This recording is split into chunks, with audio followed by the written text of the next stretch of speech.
Começou mais um Entendo Nada, é o número 97 e o tema de hoje é Psicologia Esportiva. Tema este que será apresentado por este que vos fala, Luiz Rossi, e que tem como convidada Karina Saraiva. Ela que é psicóloga esportiva e que deu uma baita entrevista aqui pra gente, cara. Foi uma entrevista muito legal, muito bacana mesmo. Acho que daria pra gente conversar aqui umas 2-3 horas falando sobre o tema. Infelizmente ela tava com o tempo meio corrido, então vocês vão perceber que na parte da entrevista eu vou ter que dar um corte ali, que é a parte que termina a entrevista, porque ela acabou já falando das dicas culturais e dos salves juntos pra dar tempo, porque tipo, ia terminar a entrevista, era até 2 minutos pra se arrumar pra atender o paciente. E foi bem assim, hoje foi bem corrido. Mas vocês vão perceber, a entrevista tá muito boa, ficou bem legal. E quando chegar as dicas culturais, tudo, eu vou colocar os cortes certos lá, vocês vão perceber, vão ouvir e eu vou explicar bem, tá bom? Mas é isso, vamos pra entrevista que é o que interessa, né? Karina, é com você.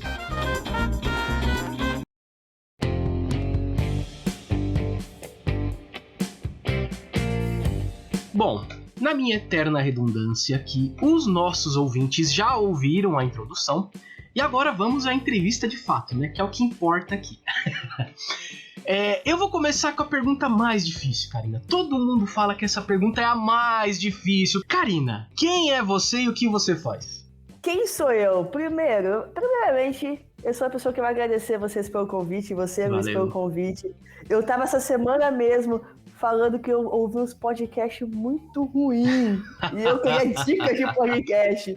Então eu sou a Karina Saraiva que tá agradecendo você ao convite para participar do podcast, tá? Eu sou a Karina Saraiva, sou de Campinas, fiz psicologia na PUC Campinas aqui, em 2005 a 2009, e hoje eu trabalho com a parte clínica da psicologia e a psicologia do esporte, né? Então, essa eu sou a Karina, apaixonada por esporte, apaixonada pelo contexto esportivo em geral, e confesso que isso aí não eu nunca neguei isso, sofredora perante o São Paulo, entendeu? Então tem essa questão aí também. Olha, ultimamente eu digo assim, eu nem tenho falado muito de futebol, também sou sofredor pelo São Paulo, né? A coisa tá feia. Eu nem tenho falado muito de futebol, não. E ontem eu assisti, eu tô dizendo, a gente tá gravando aqui um dia depois da final da Copa do Brasil, Corinthians e Flamengo, né? Eu tava assistindo o jogo lá, aí me perguntava, você vai torcer pro Flamengo? Eu olho pro Flamengo, eu falo, gente, eu não tenho pra quem torcer, cara, olha a situação do meu time, cara, eu vou torcer contra alguém ainda? Pelo amor de Deus, eu não tenho que falar nada, eu tenho que ficar quietinho aqui, assistir o jogo e ficar quieto. Não dá. Mas então, Karina, eu recebi essa pergunta aqui da Edilene Mesquita, eu achei legal e achei legal pra começar com ela. Porque quando a gente imagina a psicologia do esporte, você trabalha, imagino, com diversos atletas de diversos esportes, né? Do futebol, a luta, passando pelo skate, enfim, imagino que você tenha toda essa gama, né? Então, assim, como que é o seu dia a dia e até que ponto você consegue entender a demanda de cada esporte? Vamos lá, para responder essa pergunta, eu vou começar pela seguinte questão. Você tem que entender do esporte. Praticar? Não, mas entender, entendeu? Então, chega uma demanda ali da luta wrestling. Não é uma coisa do dia a dia. Então, eu vou lá, observo esses treinos, né? Quando tá aqui presencial, vou observando, antes de intervir, observo esses treinos, ver como é que é a ligação entre o treinador e atleta, como é aquele contexto esportivo, vou nas regras, vou estudar o esporte. Então, aí eu consigo entender a especificidade de cada modalidade. Então, é assim que eu começo a entender do esporte e depois eu coloco o indivíduo, atleta, nesse contexto. E aí eu vou manejando perante esse estudo que eu tenho da modalidade. Eu preciso estudar, tá? Chegou o vôlei de praia para mim. Não sabia, é bem diferente do vôlei convencional, né, do que nós sabemos de quadra. Então, eu tive que estudar o vôlei de praia, né? As regras é completamente diferente ali o contexto externo, né? Então, venta, tem areia, o piso é diferente. Então, eu tenho que estudar toda essa questão do esporte, da modalidade em si. Né? Eu vejo pouco sucesso em psicólogos, vamos dizer, clínicos que não estudam a modalidade na modalidade. Então, com esses atletas da modalidade. Então, não calha muito bem. Então, tem que saber. Praticar não precisa, gente, né? Até hoje eu não consigo sacar. Eu sei a teoria do saque. Como é que faz para sacar? Como é que tem que respirar? Como é que tem que, né, direcionar essa bola? Mas sacar eu não sei. Imagino sim que você tem que entender realmente entrar dentro do esporte, né? Eu acho que a mesma discussão tem com comentaristas esportivos, né? Que muitas vezes, de futebol, por exemplo, não sabe nem chutar uma bola, né? Mas o cara entende de futebol, ele sabe a regra, ele entende as demandas, né? Ele entende as demandas do esporte. Às vezes eu experiencio também, tá? Por exemplo, eu vou fazer uma aula de Kung Fu, eu vou fazer eu ajudo no treino de vôlei de praia. É uma forma de eu também entender dentro do contexto esportivo como é que funciona, o atleta faz, como é que bloqueia. Então, eu vou experienciando algumas coisas assim, tá? Dentro do que eu posso. Legal. Bom, eu vou fazer agora a próxima pergunta. Enfim, o Brasil é ligado a esporte, é ligado a futebol, né? Aliás, é muito ligado a futebol. E, bom, a Copa do Mundo tá chegando, né? Estamos à beira da Copa do Mundo aí. E assim, essa é uma coisa que eu sempre fiquei pensando comigo, né? Que a Copa do Mundo tá chegando, vão ocorrer agora as convocatórias, né? O Brasil vai convocar, as outras seleções vão convocar. Mas ao mesmo tempo, bom, acabei de falar, teve uma final ontem, né? Corinthians e Flamengo. Sendo que alguns jogadores daqueles times vão participar de algumas seleções, né? E na Europa continuam acontecendo campeonatos, enfim. Como que o jogador ele consegue controlar essa ansiedade de ser convocado? Ele tá ali entre ser e não ser convocado. E o medo de se machucar tão perto da Copa. Como que faz isso, ao mesmo tempo ele tendo que entregar o que ele é contratado pelo clube, tem que entregar aquilo que ele, né, tem que fazer. Como que controla isso? O atleta que realmente está confiante, ele não vai ter medo de se machucar, ele vai fazer sua entrega, tá? Então, assim, isso não vai se tornar um medo para ele. E isso que diferencia ele de outros atletas que são convocados para a seleção brasileira. Isso é o grande diferencial. Ele não vai ter medo de se machucar. Não vai ser isso. Lógico, ele vai ter uma preocupação. Ele não vai poder se arriscar em todas as bolas. Mas ele não vai deixar de dar essa entrega, de dar o seu melhor com medo de se machucar, né? Então, ele cria, sim, uma certa expectativa que possa, sim, ser frustrada ou não. Temos aí o exemplo do Richarlison, né, que ele se machucou aí, né, dias atrás, e ele é um nome certo para a Copa. Eu vou arriscar aqui que ele é o nome certo para a Copa. Então, tem essa questão, se machucou. Mas ele nunca deixou de se entregar, de dar o seu melhor. Então, cria essa expectativa, uma possível frustração, uma preocupação. Mas eu tenho certeza que ele vai se desdobrar ali para fazer suas recuperações, para fazer sua reabilitação esportiva, com a físio, para isso não se tornar um problema para ele para ser convocado, porque ele é um atleta diferenciado, ele tem essa gama aí de profissionais e uma mentalidade aí, vamos dizer, vencedora, ou de quer ser, né, um jogador da seleção brasileira a todo custo, vamos dizer assim, né? Então, acho que não é um problema, tá? Então, se você confiante, está confiante naquele seu trabalho, você não vai deixar de botar o pé numa bola ou de dar o seu gás. E vai ter o comprometimento também, né, com o seu clube, né? Acho que essa é a grande questão também. Você ser comprometido com o seu clube, além de tudo, com o seu trabalho. A seleção brasileira é um trabalho, mas é um trabalho ali de esporádico, vamos dizer assim. O dia a dia, o pão dele é no clube que ele tá, né? Então, o que ele tá fazendo. Sim. Eu sempre imaginei, porque eu lembro, vai chegando perto da Copa do Mundo, sempre tem aqueles jogadores que infelizmente não vão. Acho que o Kanté, se eu não me engano, agora da França, tá fora da Copa agora, parece que ele se machucou. Exato. O Kanté se machucou, tá fora da Copa, e outros nomes, infelizmente, provavelmente outros nomes aparecerão. Mas tem que entregar, né? Afinal, ele é contratado pelo clube, então ele tem que entregar, não tem essa, né? É triste quando não vai pra Copa, mas tem que entregar, não tem jeito, né? É triste, mas é um risco, né? É um risco que eles estão assumindo ali, né? E agora tem que preparar, eu não sei como é que é a preparação dele, mas um psicólogo ali na França tem ótimos psicólogos e já tem essa estrutura dentro da seleção, nos clubes tem essa estrutura, né? Eles oferecem esse serviço, né?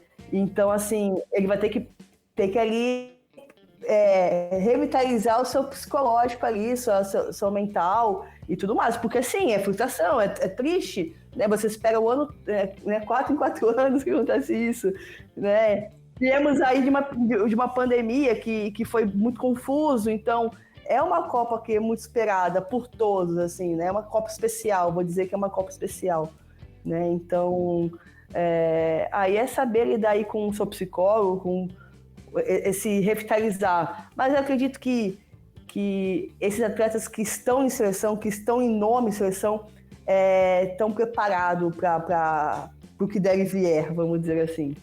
Sim, eu imagino que os grandes clubes do Brasil, da Europa, eles oferecem. Creio que eles ofereçam esse apoio psicológico, né? Eu imagino que tem isso. Então eu que vou emendar um link aí no que você falou, hein?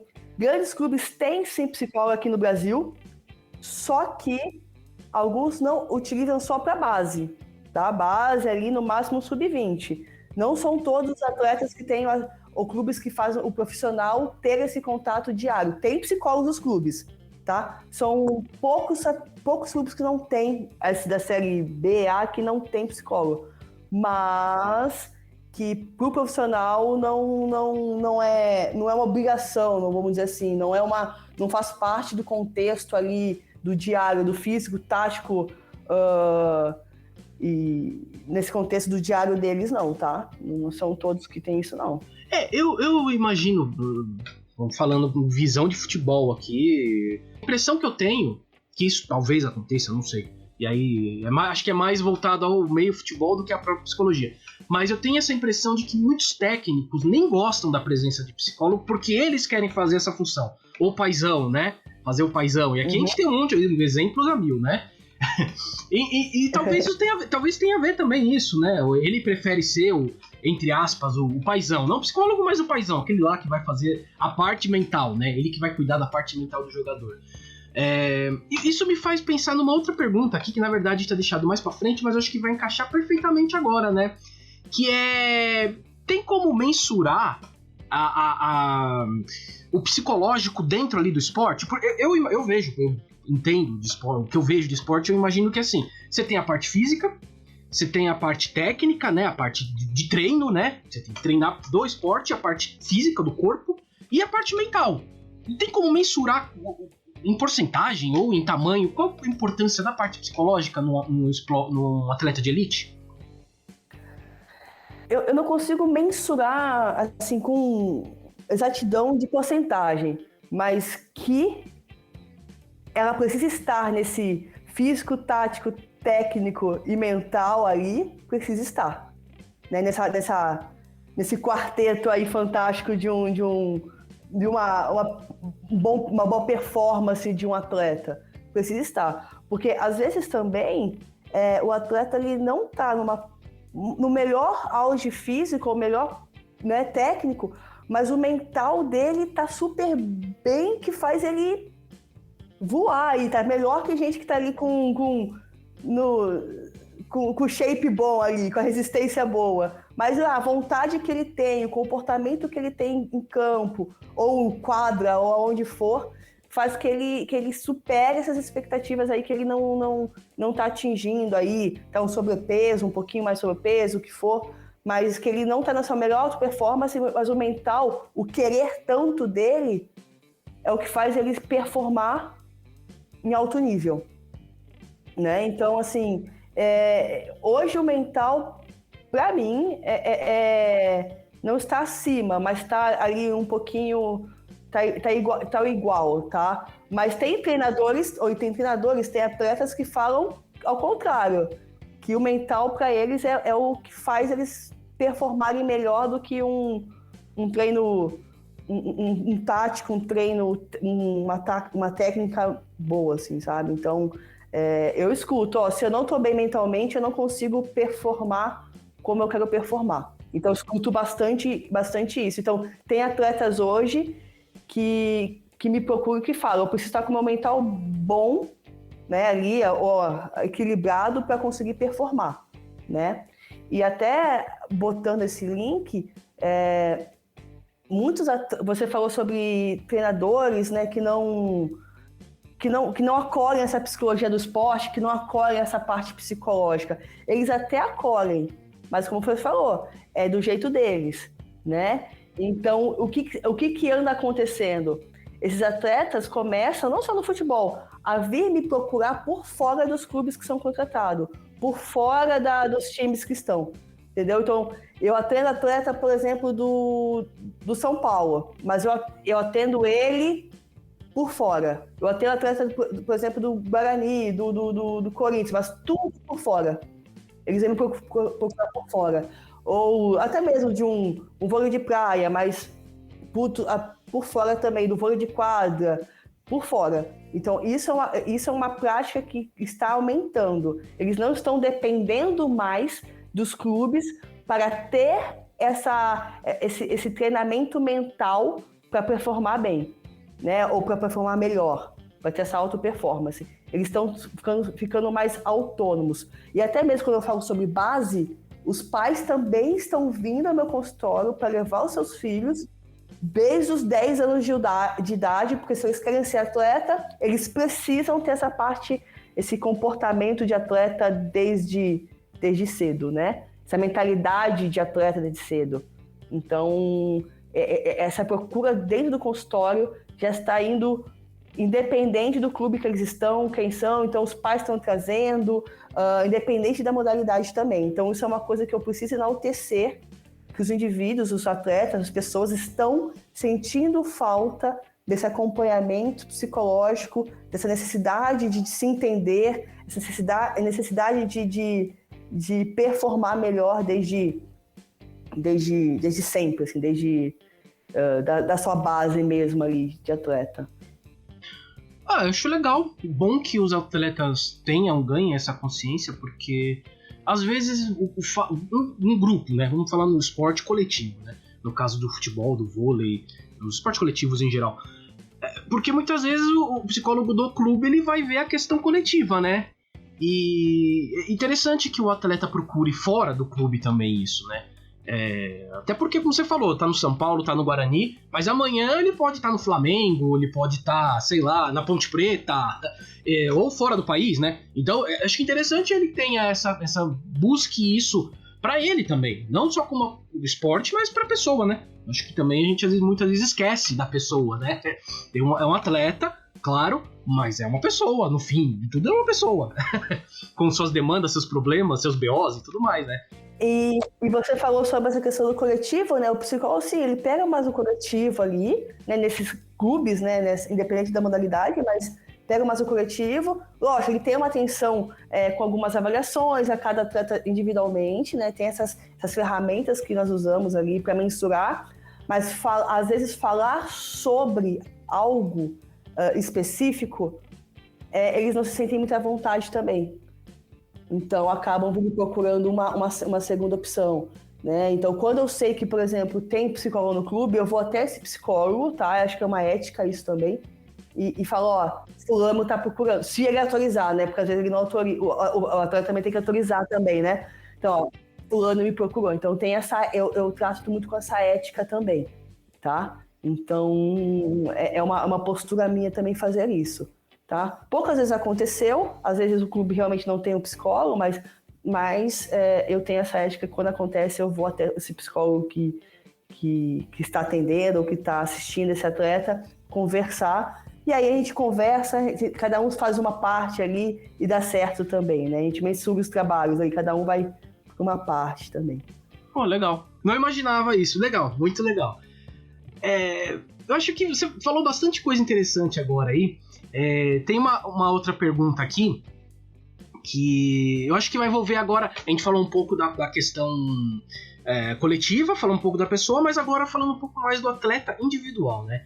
A gente teve as Olimpíadas aí também, muito afetada pela pandemia, tudo também, imagino o estresse que foi para os atletas ali, aquele momento de sair de 2020, passar para 2021 e tudo mais. E tivemos o caso da Simone Biles, né, nas Olimpíadas, que ela, mentalmente, ela falou que não estava legal e não estava conseguindo competir. E você falou até agora aí, você comentou que tem muitos atletas que se o mental não tá bom, o físico pode estar perfeito, que não vai, não tem jeito. Simone Biles, aparentemente, foi isso que aconteceu. E você falou de crianças, né? De crianças de 10, 11 anos. No caso do futebol, ou da maioria dos esportes, eles só vão chegar no auge nos seus 20 e poucos anos, às vezes 18, 19. Mas no caso da ginástica olímpica, que é o da Simone Biles, e o que me impressiona mais do skate, que são crianças de 13 anos e eles estão no auge. Como lidar com isso? Com uma criança que está no seu auge dos 13 anos, tendo que ganhar uma medalha de ouro. E no caso da Simone Biles, que o que aconteceu com ela, pelo que a gente entendeu, foi um problema na infância, no qual ela já treinava muito, e foi um acontecimento muito ruim que aconteceu com ela, e isso está afetando agora. Como trabalhar com tudo isso? Vamos lá. Hoje no skate, vamos especificamente no skate, esses atletas não são atletas. Vou consertar o que eu falei, não é que eu falei errado. Mas eles são crianças se divertindo. Essa é a grande questão. A Raíssa, essa semana, deu uma entrevista falando que ela tem psicólogo. Tá? Então, assim, mas elas estão se divertindo. Eu estava assistindo aqui o último campeonato delas, não só a Raíssa ali com 13 anos, mas tem mais 2, 3, 4 atletas ali que também são 14, 15 anos de idade. Né? Então, assim, elas estão se divertindo. Né? Então, ela já está com a preocupação de ter essa do mental. Ela sim recebe pressão, mas ela não tem que receber medalha de ouro. Eu falo que assim, ela está conseguindo se blindar um pouco dessa pressão que foi um boom. Ela está conseguindo se blindar, né? E até mesmo, acho que praticar o esporte, que é a modalidade de skate, hoje está sendo uma brincadeira de criança. O skate é uma brincadeira de criança. Eu andei de skate, né? Todo mundo brincou um pouquinho de skate ali, ou teve, mas era uma brincadeira de criança. Então, a mentalidade do esporte já começa diferente. A cultura do esporte já é diferente. Então, você decidir andar de skate, uma menina decidir andar de skate, já é completamente aceitável nesse meio, né? Mas agora você põe ali o futebol. O futebol, por mais que eu vou começar a praticar o futebol, você já tem uma pressão nisso ali. Eu tenho 6 anos, estou numa escolinha de futebol, mas o quê?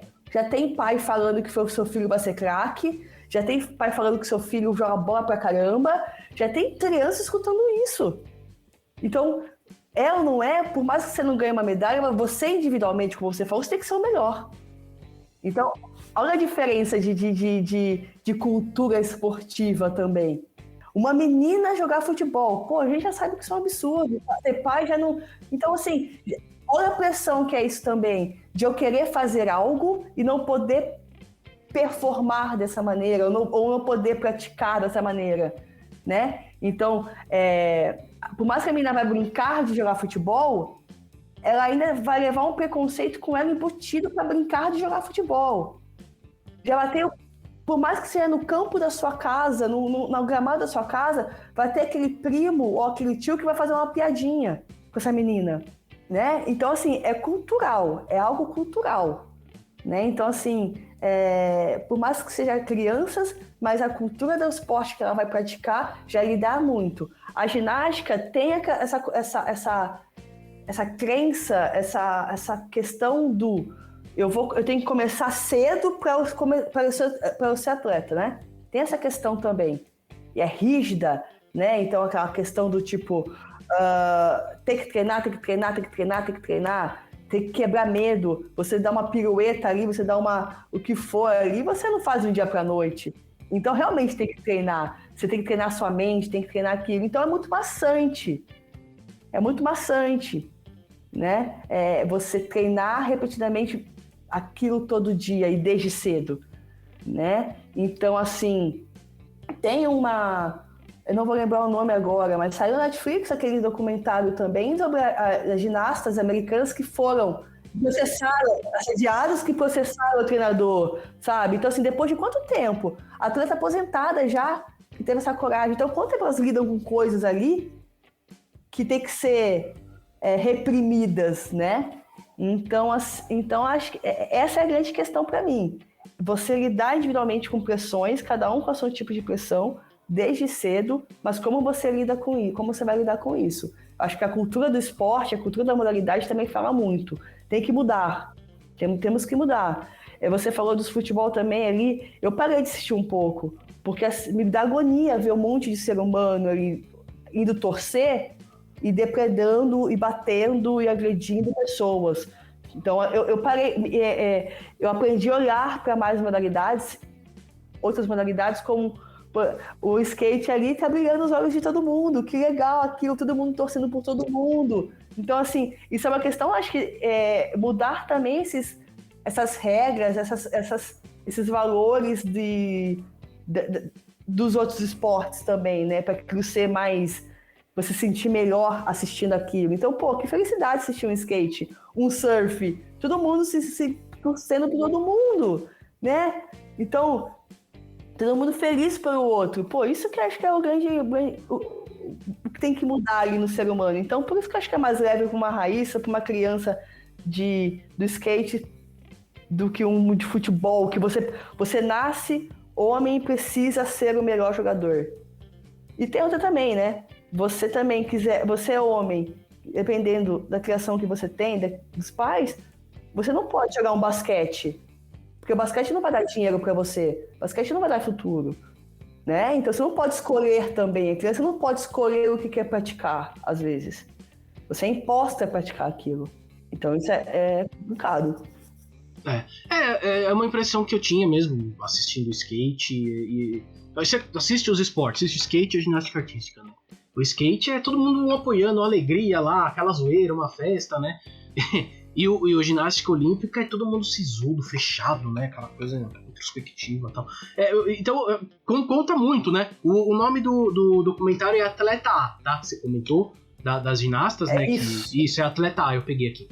Tá na Netflix. E isso foi uma coisa que afetou, talvez, a maior atleta que nós íamos ver na Olimpíada de 2021 e, quiçá, talvez, do século XXI, porque ela vinha com tudo. Era uma coisa muito diferente, né? E isso afetou. O psicológico afetou tanto ela, e exatamente por causa do que aconteceu, né? O que foi documentado o que foi falado nesse documentário, né? E ela sofreu isso, né? Ela passou por isso, e isso afetou ela agora, no auge dela. Então, a outra atleta também é a Naomi Osaka, né? A Naomi Osaka também teve um problema, ela também deu uma tiro.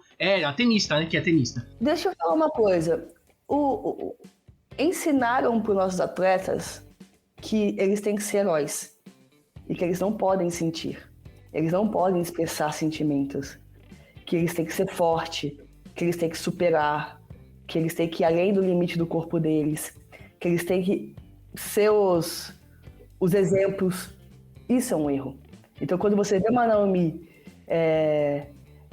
se já fazendo uma transição de carreira, né, já encerrando uma carreira, dá impressiona nós aqui, né? Mas não, ninguém sabe o que eles passam. Então, ensinaram errado nossos atletas. Hoje, eu pego até adultos no meu consultório, atletas que não sabem se expressar. Não sabem falar o que sentiu nesse tempo todo. Que sente, que pensa. Não sabe. Porque eles pensaram que eles não podem fazer isso.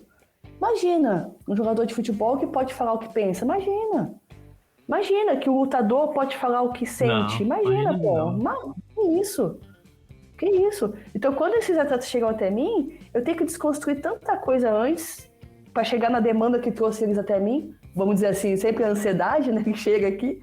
Eu tenho que desconstruir muita coisa antes para chegar nessa questão da ansiedade dele, né? Então, assim, o Medina teve questão de depressão, com diferentes contextos, mas teve um tempo aí que o Medina estava sendo mó criticado e nem sabia o porquê.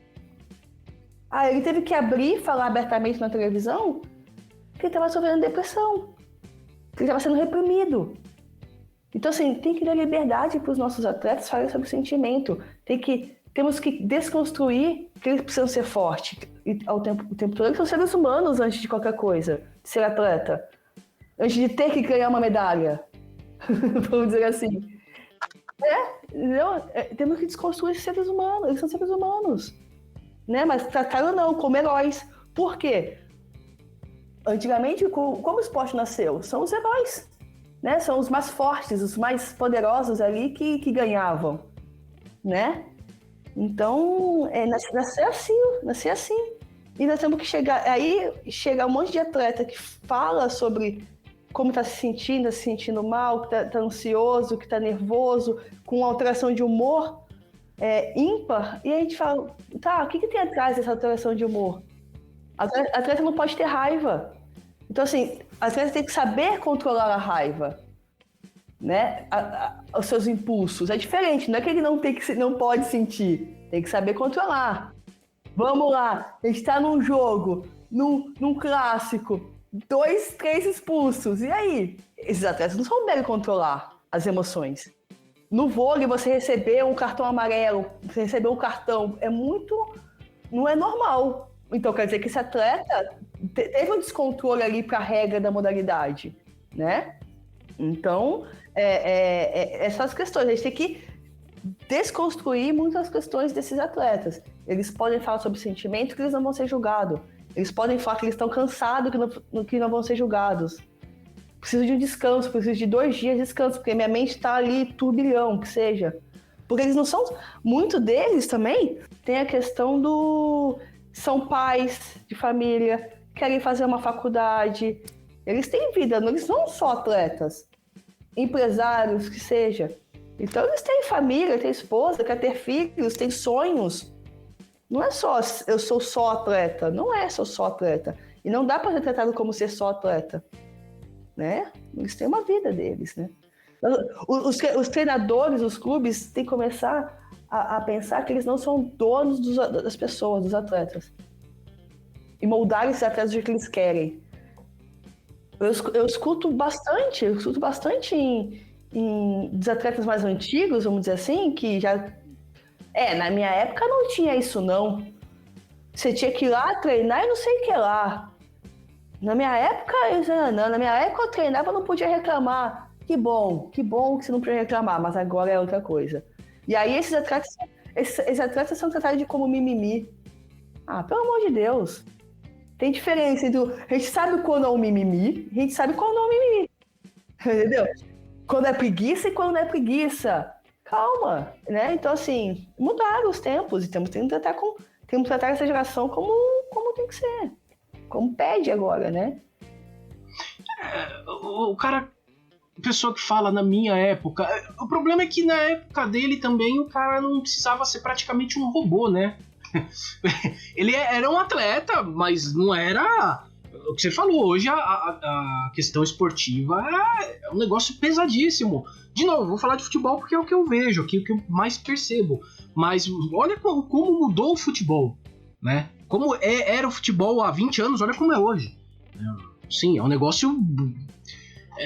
É muito pesado, muito forte. Eu gosto do futebol americano, eu assisto futebol americano também. Então, nossa, se você assistir um jogo de 10, não precisa ser 20, há 10 anos assistir hoje, já é diferente. Então você vai falar, antigamente era diferente. Não, era diferente, mas você também não era quase um robô, né? Você tinha, né? Tinha isso também. Pô, o pessoal comparando, sei lá, Michael Jordan com a geração de agora, sabe? Não tem comparação, era outro basquete, era outra coisa. É lindo de se ver, continua lindo de se ver, vou dizer assim. Mas é outro basquete, é outra coisa, né? Então, assim, não tem como comparar, né? Então, e aí a gente tem que trazer essas mentalidades desses antigos atletas, ou de pais, até de pais mesmo, né? Porque teve pais que jogam futebol e quer que o filho seja igual.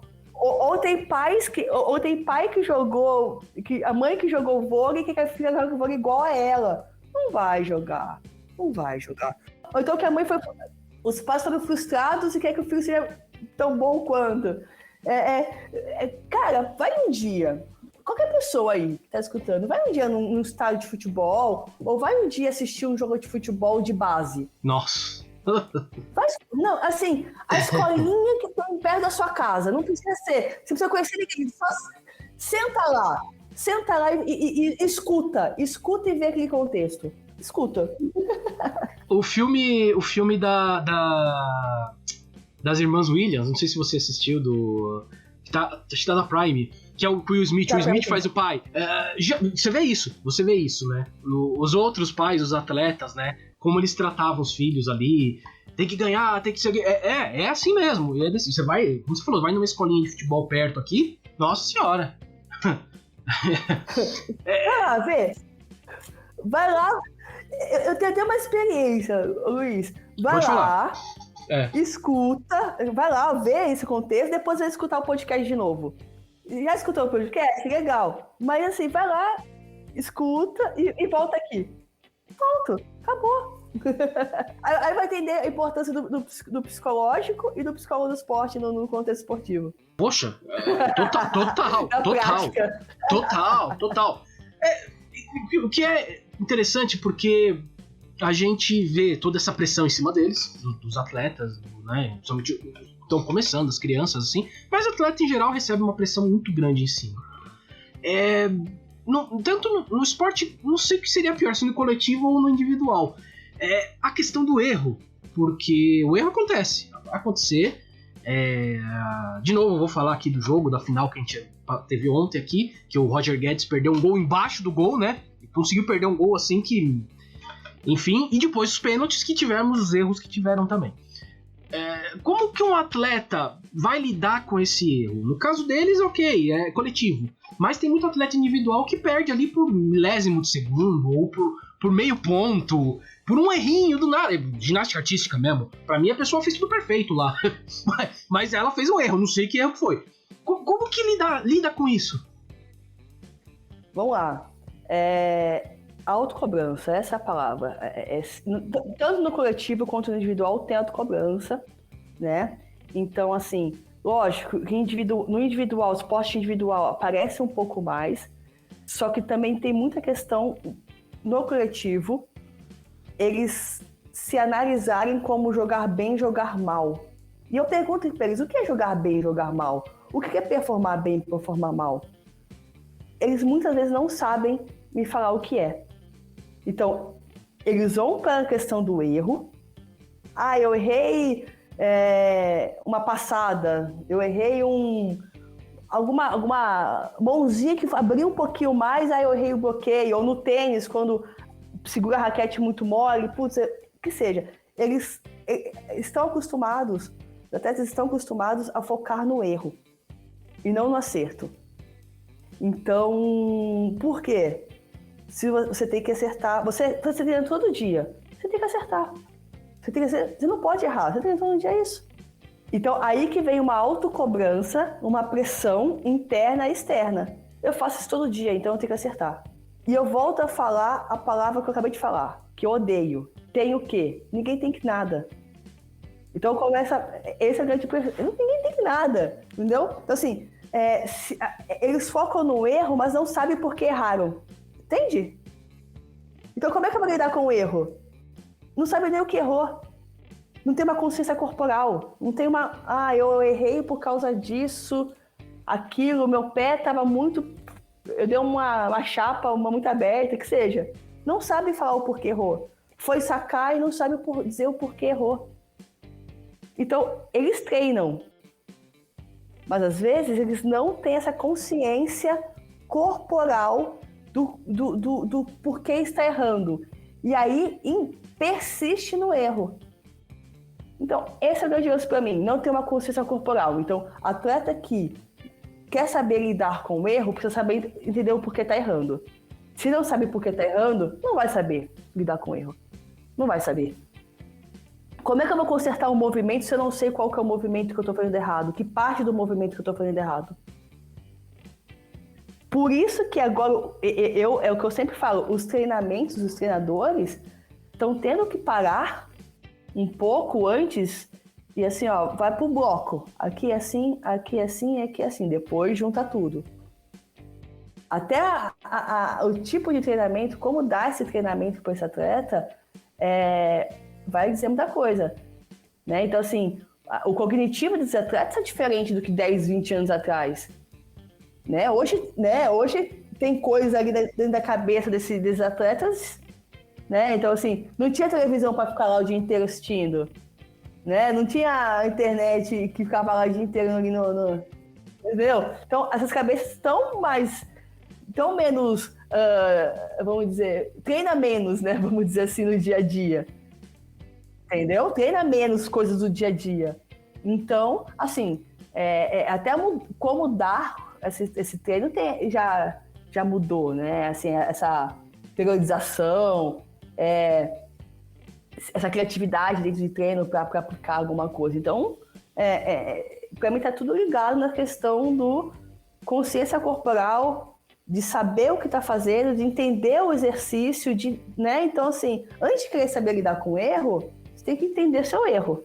Não adianta, senão você vai persistir ou insistir, né? Que ser insistente é ruim, né? Persistir é bom, né? Você está evoluindo, mas ser insistente em algo que você não está conseguindo consertar, não está conseguindo analisar. Então, para mim, essa é a grande questão, cara, tá? Então, assim, para saber lidar com o erro, você tem que entender seu erro. Você falou uma coisa muito, muito importante também, que às vezes a gente acaba esquecendo, que é a questão de hoje, da vida hoje, né?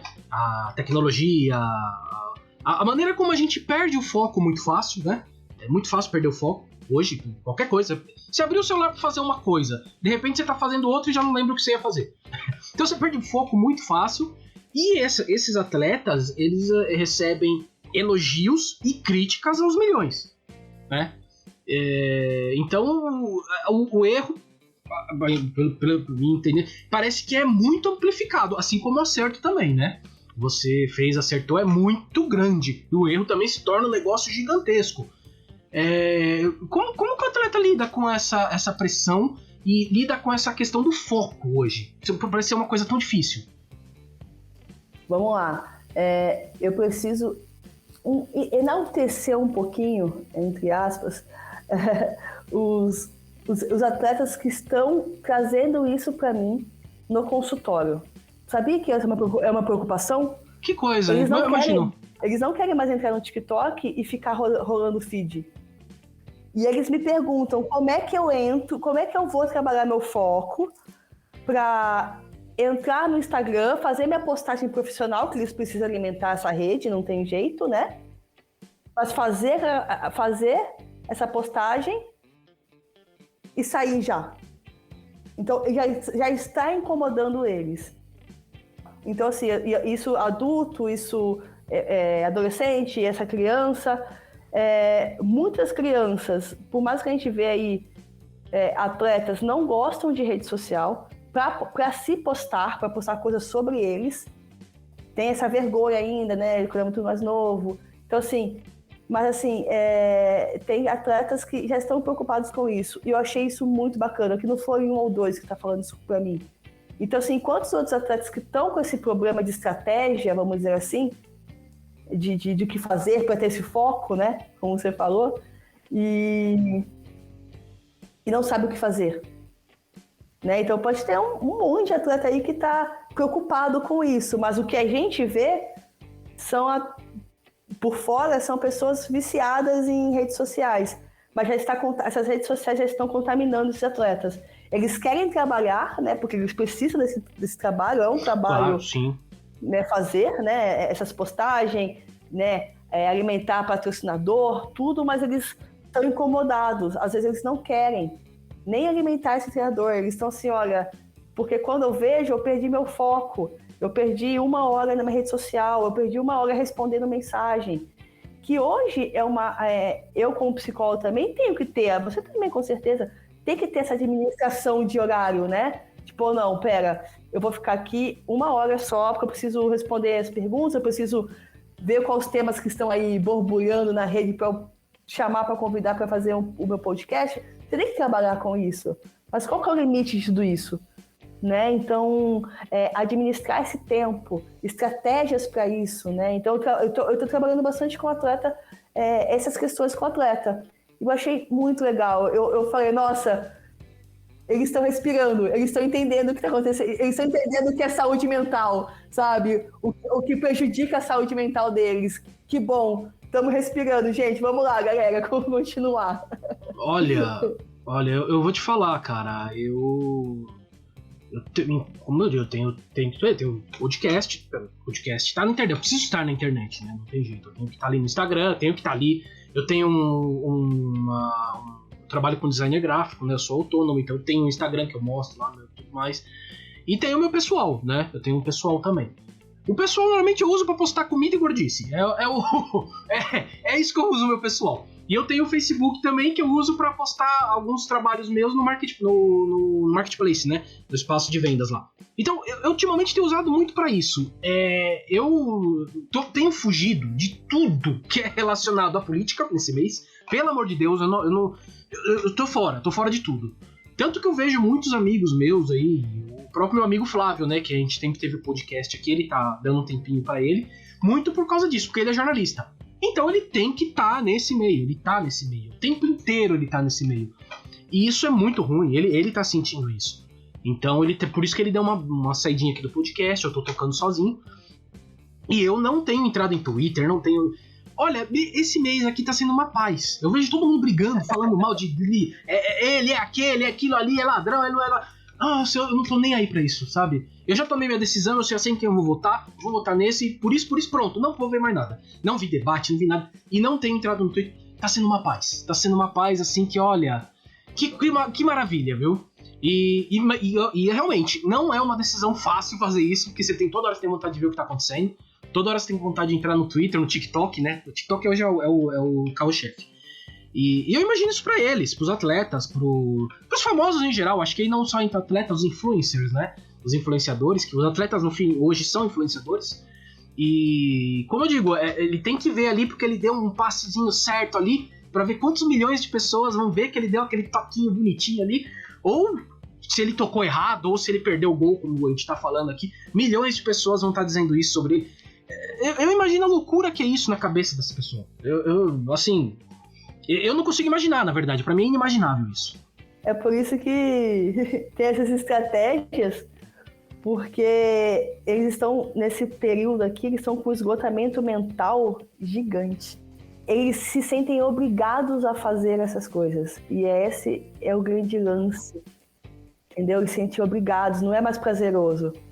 Eu vou fazer uma postagem aqui para não sei o que, ela se sente obrigado. Então, já tem o peso de treinar todo dia, de fazer aquilo, fazer isso, de ter uma alimentação, sei lá, saudável. Então gera muita culpa, eles sentem muita culpa. Então essa é a grande questão, essa desintoxicação que eu também tenho, de vez em quando, que nem você, eu tô na paz. Tem semanas, o meu Instagram, ele tem uma pessoa que me ajuda muito, né, no marketing e tal, não sei o que lá. Aí às vezes eu falo pra ela o seguinte: eu preciso uma semana, eu não quero postar nada.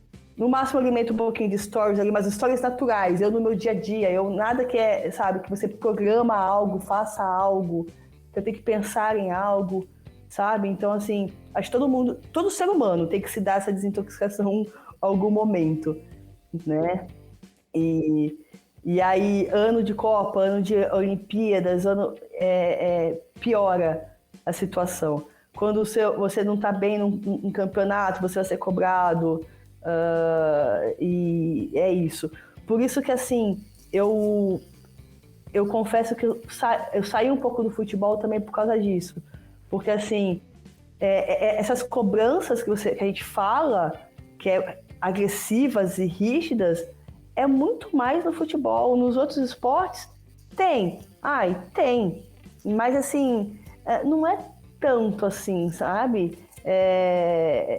Tão agressivo. Lógico que às vezes você tá num clube, sei lá, de vôlei de quadro ali grande, você vai ser cobrado, né? Mas é muito menos, assim. Então, assim, eu falo, desintoxica. Vamos lá, gente, tá na hora de desintoxicar. Faz bem, olha, faz muito bem. A próxima pergunta, aí eu já vou começar a pensar na questão do profissional, né, do atleta, voltando a ser pessoa, né? Porque ele já tá começando a chegar naquele momento da carreira dele que as vitórias já não começam a vir tanto, né? Começa a ter mais derrotas, começam a aparecer mais erros, e aí já começa alguém dizer, o cara no futebol, por exemplo, com 30 e poucos anos, que ele já tá velho. É uma maravilha. Imagina os outros esportes que, como eu falei do skate e tal, que o atleta que em 13, 14 anos, com 20, ele já vai ser considerado velho. Eu imagino a loucura que é na cabeça. Como que o atleta chega ao fim da carreira dele, sendo que ele vai ter aí mais uns não sei quantos anos de vida, porque afinal ele vai continuar vivendo, deixando de ser o atleta profissional para se tornar a pessoa, ou profissional apenas, ou ex-profissional de futebol, para virar um outro profissional, alguma outra coisa que ele vai fazer. Como que é lidar com isso? Vamos lá. É muito legal essa pergunta, porque poucas fazem. Legal. Poucas pessoas fazem essa pergunta. Então, vamos lá.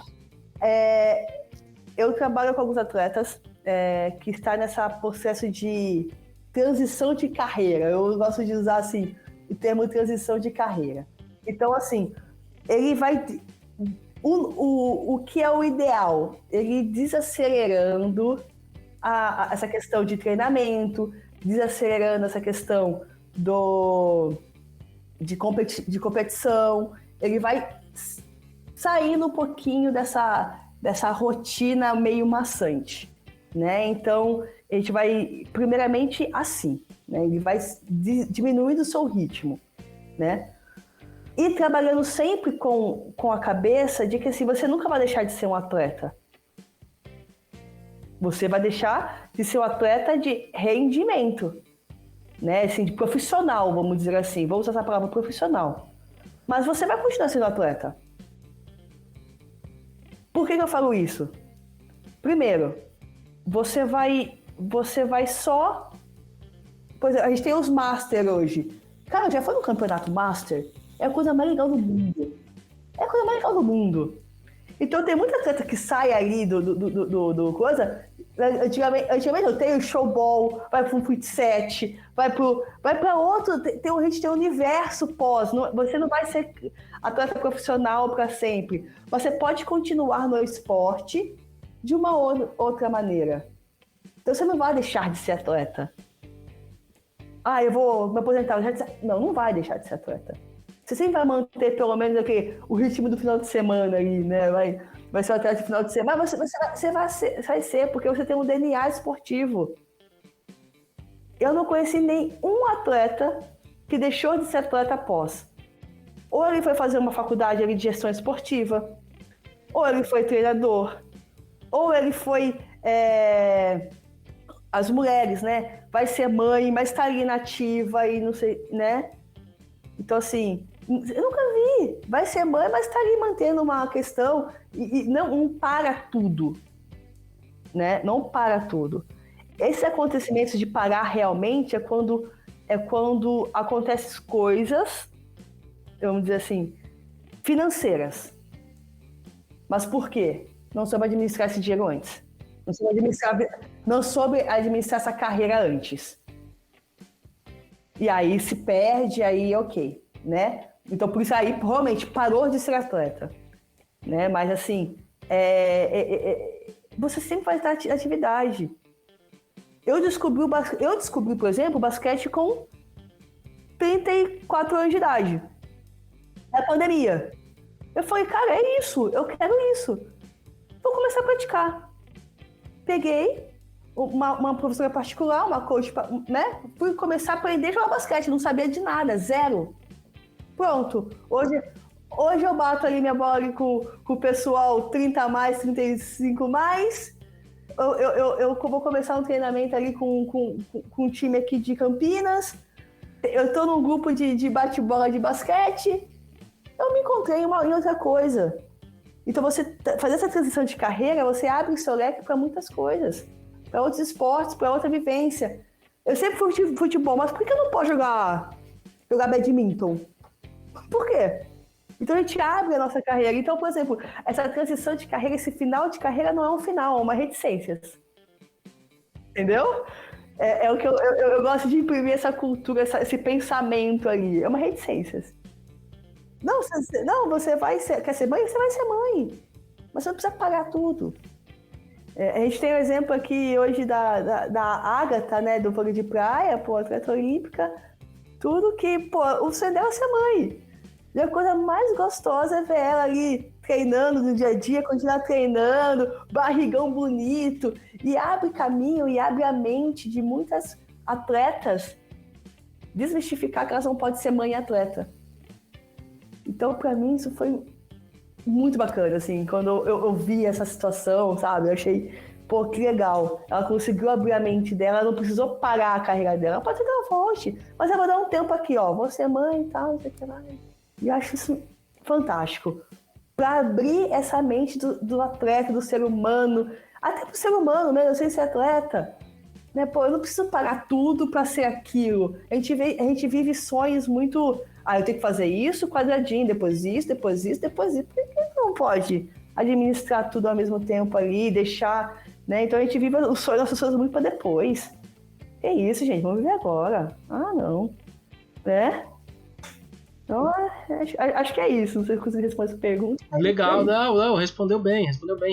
Porque tem que trabalhar muito bem isso, os atletas. Eu imagino hoje, você falou até da questão financeira, me parece que os jogadores de 10 anos pra cá, até 15 pra cá, souberam lidar muito bem com essa questão financeira, pelo menos a maioria, pelo menos eu não escuto falar de alguns atletas aí que tá falidão mesmo, tipo o Garrincha, como acabou falido, o Garrincha, né? E tantos outros da época dele também, que acabaram muito mal. E muitos até bem fisicamente, né? Alguns você vê, outros talvez nem tanto bem fisicamente, mas você vê que estão bem, né? Você vê que estão bem. Tá feliz. Você falou dos Masters aí, eu uma época eu acompanhava aqui, meu pai, né, já faleceu, mas eu acompanhava porque ele jogava várzea, né? Ele gostava da várzea, jogava ali nos Masters já, né? E aí de vez em quando você encontrava um ex-jogador ali, né? Barrigudo. Mas, cara, você via alegria na cara do cara jogando bola ali. Porque tá feliz, ele faz aquilo que ele gosta e sem a pressão, né? E hoje sem a pressão.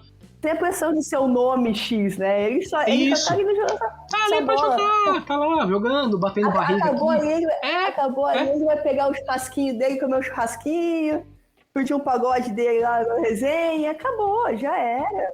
É reticências. Mas é uma coisa que precisa ser muito bem trabalhada psicologicamente, viu? Porque assim, a gente imagina...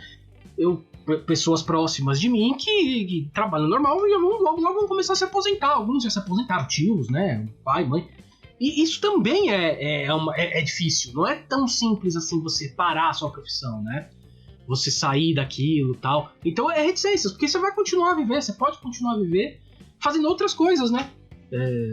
Muito legal, gostei da resposta. Achei que foi muito legal essa questão das reticências aí, foi legal, foi gostoso de ouvir.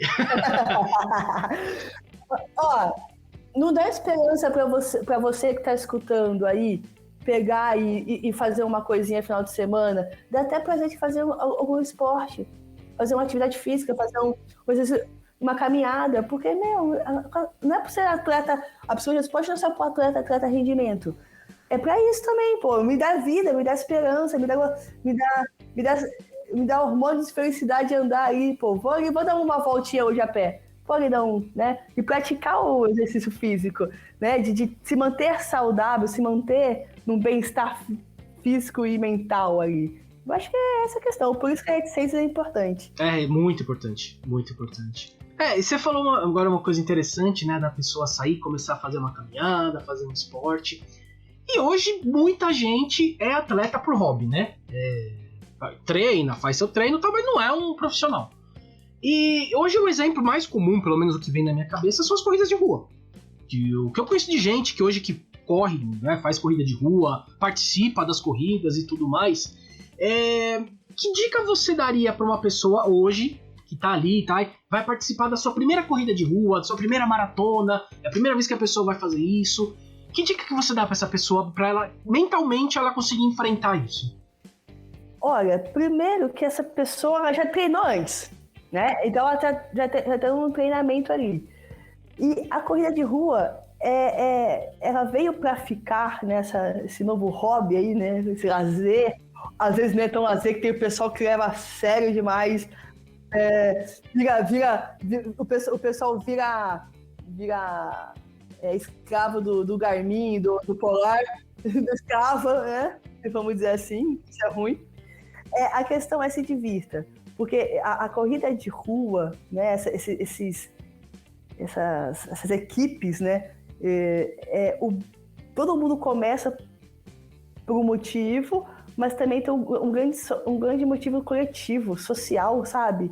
Então ela dá prazer, né? Então ela conhecer pessoas. Então assim, você que vai fazer uma primeira maratona, ou meia maratona, ou vai correr 5K, 3K, que seja, vai caminhar, vai se divertir. Não pensa em resultado, não pensa que quando você chegar aqui, pensa só em se divertir e completar a prova. Só isso. Depois você vê se você quer realmente isso, quer competir, quer ficar lá, pegar pódio, Não, mas vai se divertir. Nossa, é tão gostoso você... Primeiro, é difícil você sair dessa inércia, né, de preciso fazer algo. Então você já superou uma barreira ali.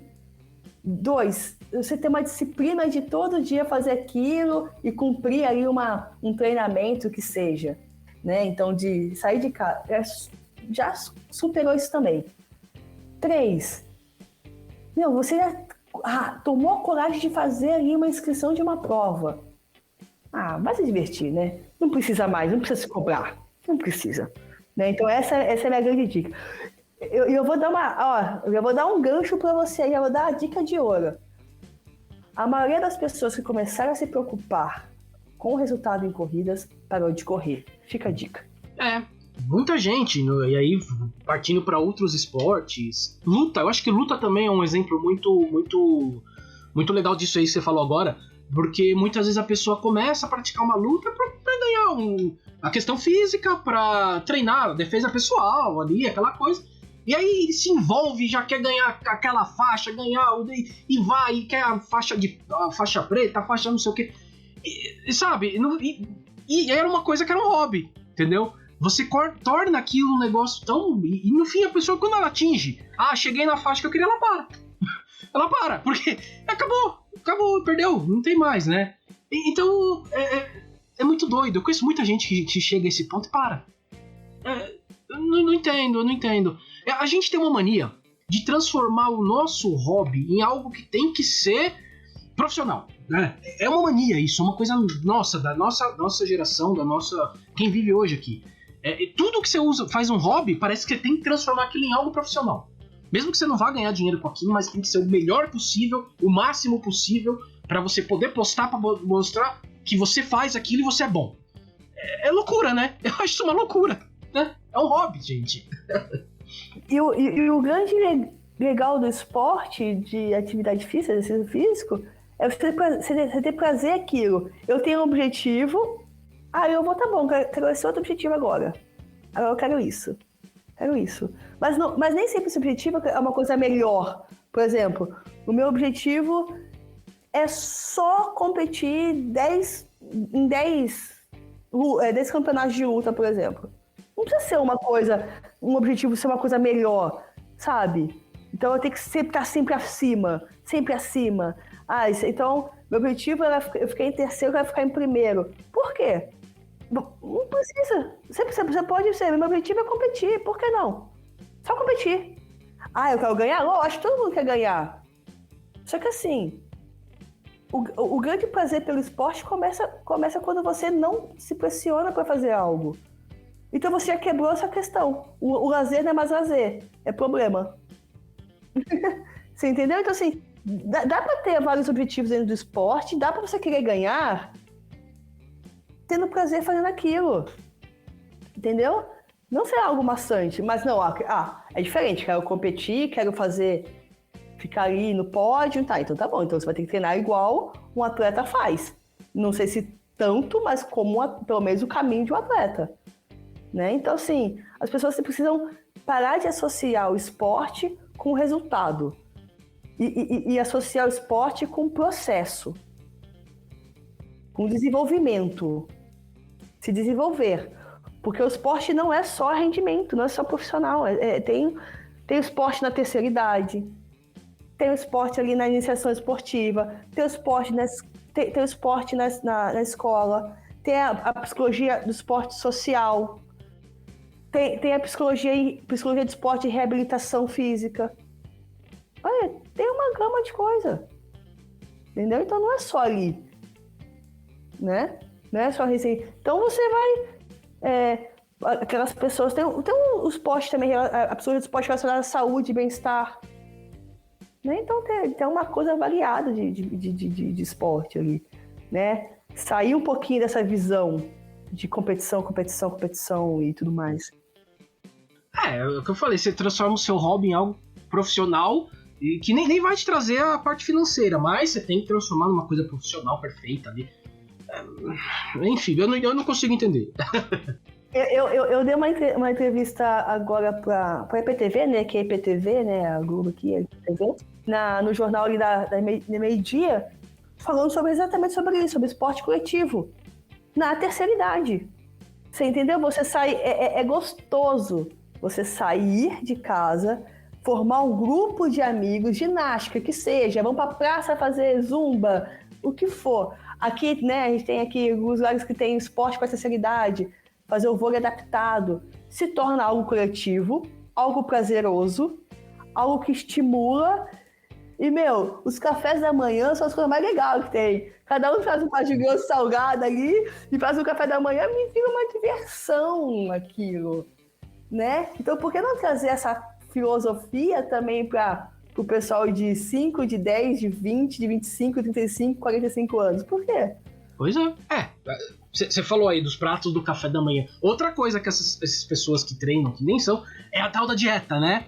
Então, assim, Você vai fazer uma comemoraçãozinha dessa, muita gente não vai querer nem participar. Ou vai olhar até torto. Não, eu tô treinando aqui, por que eu vou comer um salgadinho? Não, imagina. Cara, cadê a diversão disso, né? Entendeu? Tem momentos que você vai poder comer sua coxinha, tem momentos que você vai poder comer sua coxinha, aí você escolhe. Eu tenho bastante atleta de fisiculturismo, né? Então eles têm essa questão tanto da dieta para hipertrofia, tanto para dieta de restrição, pelos dois lados ali. Então, assim, a tendência, como você falou, é alguns atletas não se sociabilizar porque está de dieta. E eu faço ao contrário, eles aprenderem a controlar esses impulsos, porque se socializar é muito importante para eles também, os atletas também. Você entendeu? Então não deixar de ir, mas eu tenho que aprender a lidar com meus impulsos, com o meu controle emocional aqui. Então é diferente o caminho. Sim, é muito importante isso também. Eu vou para a última pergunta, que eu acho que foi a melhor pergunta. Eu acho que a melhor pergunta é a Vani Lopes. Eu vou fazer uma inconfidência aqui. A Vani Lopes, ela mora em Indaiatuba. Ela está a 2 quadras do Parque Ecológico lá de Indaiatuba, tá? A 2 quadras. E ela diz que tem muita preguiça pra começar a treinar, e não treina, e não desce no parque pra caminhar, sabe? Ela vai me xingar, eu sei, ela vai me xingar. Foi ele, ela vai me xingar, mas ela que mandou a pergunta, então eu não tenho nada a ver. Ela mandou, eu vou fazer a pergunta. Como que faz pra essa preguiça, sabe? A pessoa tá lá cansada no sofá, eu vou ter que descer lá no parque fazer a caminhada. O que você psicologicamente acha que dá pra enfrentar? Como enfrentar essa preguiça, esse primeiro passo pra começar a fazer um esporte, uma caminhada, um exercício físico? Qual que é o seu objetivo? Qual é o objetivo dela? Qual é a pessoa? Qual é a meta dela? Acho que a primeira coisa é aí, né? Eu falo, não espera ficar doente pra poder ter que fazer isso na força do ódio. Sim, exatamente, exato. Eu acho que esse é o melhor... O maior quebrador de preguiça é esse. Não espera ficar doente ou não poder fazer algo pra você querer fazer algo. Pô, ninguém tá falando que você tem que correr e ficar 1 hora fazendo. 30 minutos por dia. Pra sua saúde. Não queira já também assim, não pensa como exercício físico, atividade física, como como eu vou ficar trincada, bonitona, gostosona, gostosão, o que for. Não pense em estética. Pense em bem-estar e saúde, tá? Eu acho que essa é a primeira questão para você ter essa disciplina e quebrar essa preguiça. É 30 minutos. Você indo a pé até o parque que é das coisas, já tá contando já exercício, já tá contando atividade. Pronto. Já tá no 30 minutos já. Então, assim, é não pensar em volume, tá? Não pensar em volume de treino. Você, nossa, eu tenho que caminhar 1h30. Não, mas 30 minutos. Eu tô te pedindo 30 minutos. Eu duvido que você vai 30 minutos. Começa assim. E assim, eu duvido porque... às vezes, quando eu tô com preguiça, o que eu falo? Eu me desafio. Eu falo, não, hoje eu vou porque eu vou me desafiar tal, fazer tal coisa. Aí aquilo me dá uma vontade, eu pego e vou. Então, assim, pra você quebrar a preguiça, você tem que ir.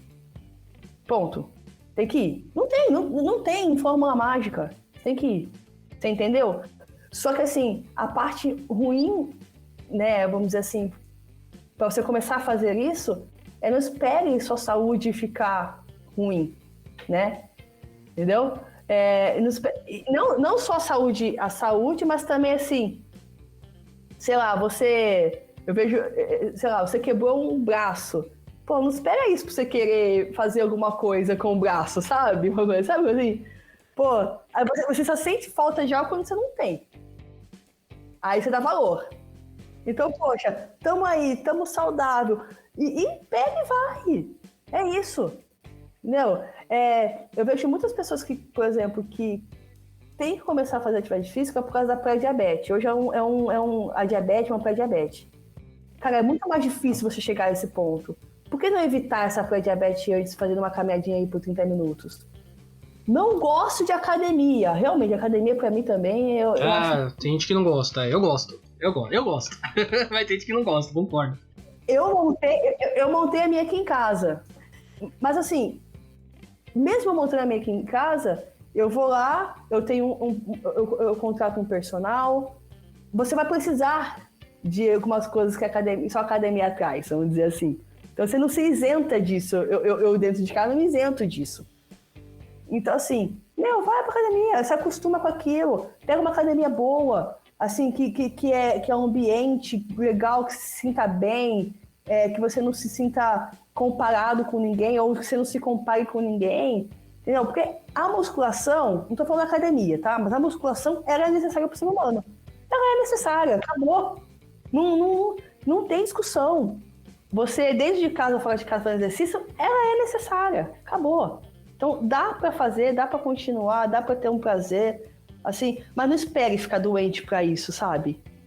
Chegar a essa questão. Sim, eu faço musculação há muito tempo, gosto. Tô gordinho, emagreci, engordei, eu tive Covid agora no começo desse ano, infelizmente eu tava tudo vacinado, então tava ok. Mas esse ano tá sendo um ano difícil, de cansaço, fiquei com a sequela, né, tudo aquela história. Mas continuo treinando e acho que se eu não estivesse treinando eu estaria pior. Então faço musculação, a corrida, fiz muito tempo yoga aqui em casa. Então muita gente vê que eu treino, gosta e vem perguntar. Que eu posso falar, olha, o que você gosta de fazer? Porque às vezes a pessoa realmente, ela não quer ir caminhar, ela não quer fazer, mas ela gosta de dançar. Tá aí. Dança é uma ótima atividade física. Ótima atividade física. Né? Então, me trazer algo prazeroso, que te dê prazer de fazer. Porque eu concordo, às vezes a pessoa mora a 2 quadras, né, do parque, e enche o saco dela, né? E às vezes ela não tem realmente vontade de descer lá. Mas ela gosta de dançar, por exemplo. Falei, eu gosto de dança. Põe aí no YouTube aí um canal de dança, você gosta, você já tem uma noção. Dança. Faz o yoga, que nem ela também gosta. Faz yoga em casa. Hoje tem canais aí que te ensinam a fazer de maneira tão tranquila. Enfim, não falta opção, né? Não falta opção. Né? É que às vezes a pessoa pensa que vai ter que ir lá na academia levantar peso, sabe? Ficar vendo todo mundo lá treinando e você não consegue levantar 1 quilo. Então, assim, é chato mesmo. Eu concordo, é chato mesmo. É chato, mas quando você chegar lá no 1 quilo e você de repente ver que você tem 10 quilos, cara, não tem que fazer melhor. É outra coisa. Quando você chega na aula de dança, você não sabe dançar, mas de repente você tá ali já no coisinha, você dá um rodopio na parceira ou no parceiro, ih, não tem prazer melhor. Isso aí, esse hormônio é demais. Isso aí, esse prazer. É isso que chama prazer. Qual que é o prazer, né? Você vai ter prazer. Não tem um prazer no esporte. É porque você não sentiu ainda você não conquistou alguma coisinha. Como eu falei. Mas, cara, eu não sei dançar. Aí você vai na primeira aula, aí você começa a aprender aquilo, quando você vê, você tá ali, ó, bailando ali, cara. Pô, que coisa gostosa, sabe? Então você não sabe nada na vida. Se eu for pra uma academia hoje, eu aparentemente ser forte ou fraca, eu vou pegar um peso reduzido. Porque eu não começo no topo. Eu começo de baixo para desenvolver. Então, mas são crenças que as pessoas têm que elas precisam desmistificar. Você entende? Eu falo muito sobre isso porque, poxa, se eu sou baixinha, eu não posso fazer basquete. Quem disse? Se eu não posso fazer ginástica. Quem disse? Quem tá falando isso pra você? Quem inventou essa regra? Me fala isso aí. Me manda um nome dessa pessoa. Vou mandar um direct pra ela. Você entendeu? Como você não pode? Você pode tudo. O seu corpo é inteligente o suficiente pra se adequar a qualquer coisa. Não, você falou, você não precisa querer virar a Hortência, né, jogando basquete. Não é obrigatório, né? Ninguém fala, vou jogar basquete ou vou virar Hortência. Tem que ser. Não, você não vai na academia pra virar o Schwarzenegger. Não vai. E nem vai dançar pra virar na Botafogo, caramba. Você vai dançar pra ser você. É isso. Carinho de Jesus. Carinho de Jesus, Vai virar carinho de Jesus. Não, né, gente? Pelo amor de Deus. É isso. Olha. É isso, é pelo prazer. Aí eu acho que esse é o grande ponto. E como você falou, quando você atinge uma metinha pequena ali, você conseguiu fazer uma coisa que você imaginava que você não quer fazer, cara, aí que você não vai querer parar mais. Mas é isso. Infelizmente, o que tem que parar, que a gente vai parar agora aqui é a entrevista. Eu sei que tá dando seu horário, que eu tô vendo que vai dar o seu horário. Bom, como vocês perceberam, a parte da entrevista terminou. Como ela tava com um horário muito corrido, né, a Karina, ela já tava em cima do horário para atender um paciente, a gente já gravou as dicas culturais e os salves, né? Então, terminou a entrevista, já falou dica cultural e já falou salves. Então, o que eu fiz? Eu editei, né? Então, terminamos a entrevista agora. E agora vamos para as dicas culturais. E lá sim vocês vão ouvir ela falando a dica cultural dela, tá? Vamos lá. Dicas culturais. Dicas culturais. Bom, vou começar dando as minhas dicas culturais. E na verdade eu tenho uma dica cultural e talvez uma antidica cultural. Eu vou começar com a dica cultural, que é o filme Argentina 1985. Um filme argentino, ele tá no Amazon Prime, né, pra assistir, e fala sobre as condenações, né, todo o processo e as condenações dos ditadores militares argentinos. É um filme muito bom pra gente assistir hoje em dia, acho que pelo todo o clima que a gente está vivendo no Brasil, mas não só no Brasil, talvez no mundo todo, o mundo flertando com ditaduras, flertando aí com autocracias, e em 1985 a Argentina fez um papel muito bonito e meteu na cadeia mesmo os ditadores, assassinos do seu próprio povo, né? Eu acho muito legal que a gente assista. O Brasil não fez isso quando devia ter feito, e foi mais ou menos na mesma época, né? Quando a nossa ditadura aqui termina, da Argentina também. A Argentina fez um papel muito bonito. É fato, a Argentina hoje não é um país que conseguiu avançar tanto, mas se tem uma coisa que eles têm é democracia. Eles brigam, eles lutam, caem, levantam, mas eles têm democracia. E lá não se fala tanto em militares, né? Como aqui. Eu acho que esse momento da história da Argentina é muito legal. E esse filme é muito bom. Ele não é um filme tão... É tenso, mas ele tem momentos muito engraçados, inclusive no meio. Então, assim, recomendo que assistam, tá? Argentina, 1985, tá na Amazon Prime. Agora o outro, que eu acho que é uma antidica, é um filme também, que é o Blonde. É um filme que fala da Marilyn Monroe, né? Por que eu acho que é uma antidica? Eu acho que, começando falando da única coisa boa do filme, que eu acho que a atriz mandou muito bem, né? Ana de Armas. ela, nossa, realmente você vê a Marilyn Monroe. Ela realmente mandou muito bem. Eu até acho que ela é bem capaz que ela concorra ao Oscar lá como atriz, né? Mas a história... o filme tem pontos bregas. Tem filmagens assim muito estranhas, escolhas de direção errada.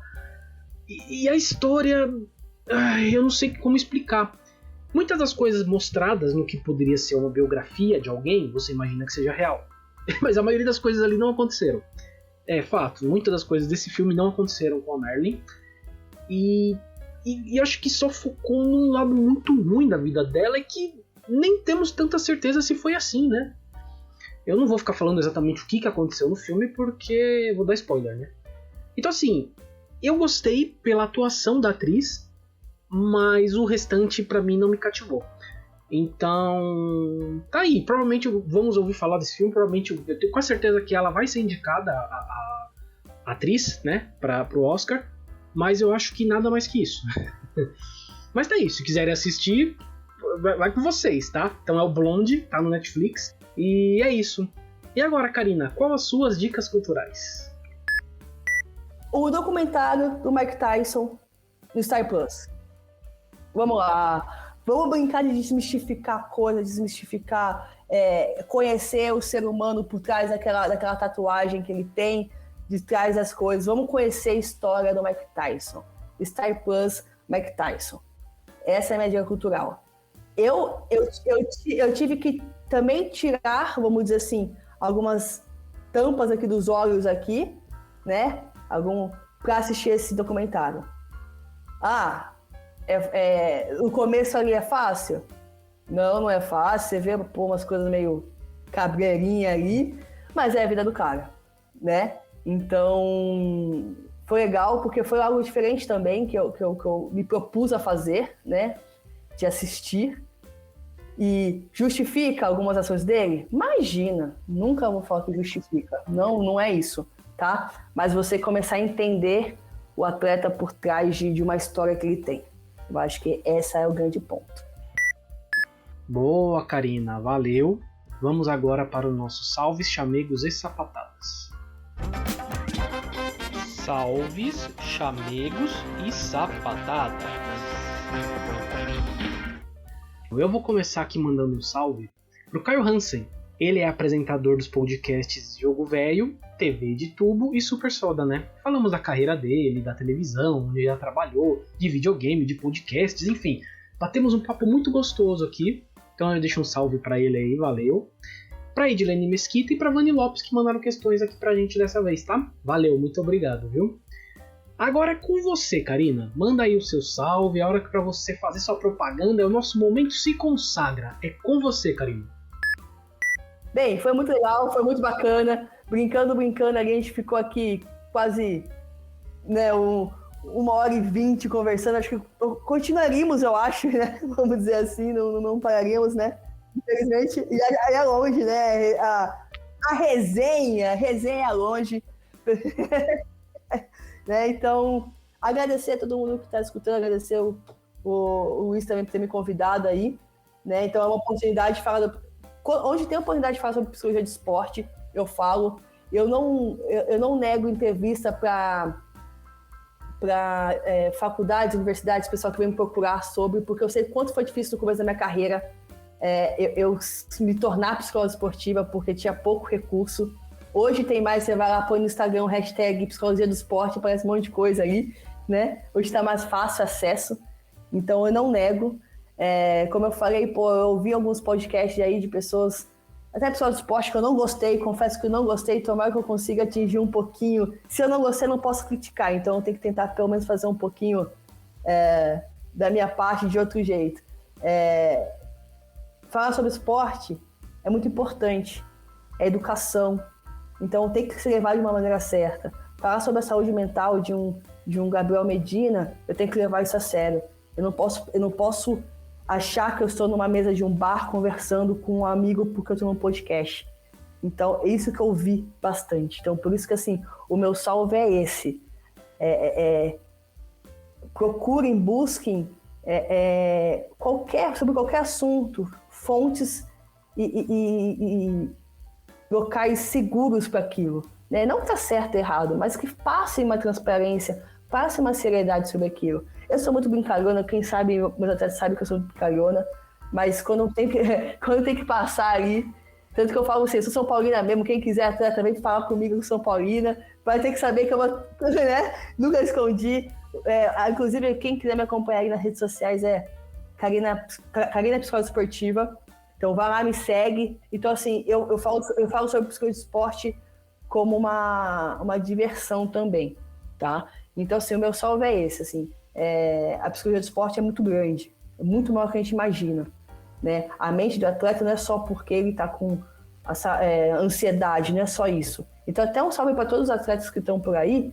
Então, assim, começa a refletir as demandas, né? Que a gente fala, as demandas no sentido de coisas que passam com vocês e que vocês possam procurar um psicólogo do esporte também. Procurem um psicólogo do esporte. Não é procurar a mim, não. Tem um monte, tem para todos os gostos aí, todos os lugares, online, presencial. Então, o Brasil inteiro tem muita gente aí boa na psicologia do esporte que pode te ajudar. Mas o meu salve é, gente, vamos cuidar da saúde mental. É isso que eu resumo no meu salve. Boa, ótimo, perfeito.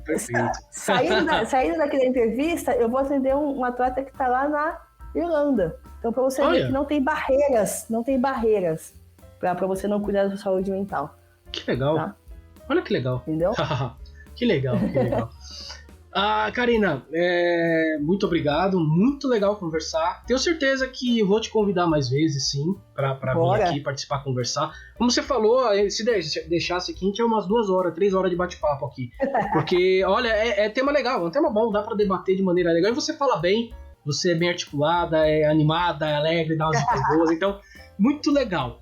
Karina, muito obrigado, viu? Valeu mesmo. Obrigado a você. E é isso, vai lá atender. Já tá dando a hora. Bora trabalhar.